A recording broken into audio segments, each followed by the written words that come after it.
Elle était comme une clémentine douce, sucrée, appétissante, rafraîchissante et fascinante. La couleur de sa peau rose déroutait tous les mâles qu'elle croisait. Clémentine rendait tout le derbe dingue par son odeur qui se répandit au milieu de toutes ces ruelles. Tous les yeux affamés des hommes s'acharnaient farouchement sur cette créature fraîchement sortie du paradis.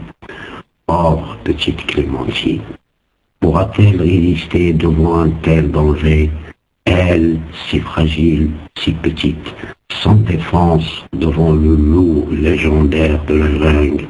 Cela semble impossible.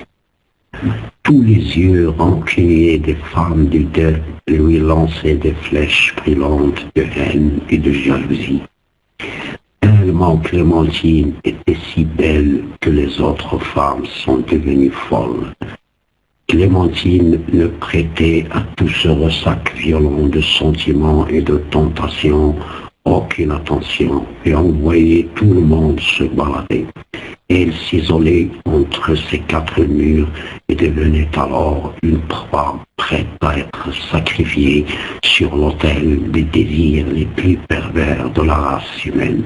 Chaque matin, Clémentine montait dans une voiture noire et ne revenait que la nuit tombée, ivre comme une bourrique. Un jour, une odeur nauséabonde remplissait l'air et l'on découvrait la pauvre Clémentine au milieu de ces déchets en train de pourrir. Seule une espèce de troubadour venant d'arriver le même jour affirmait que l'odeur était celle d'une Clémentine en train de pourrir. Et il le jura sur la tombe de ses valeureux ancêtres. On enterra Clémentine en portant avec elle ses rêves et ses désirs. Et depuis ce jour, l'odeur de la Clémentine envahissait tout le pays.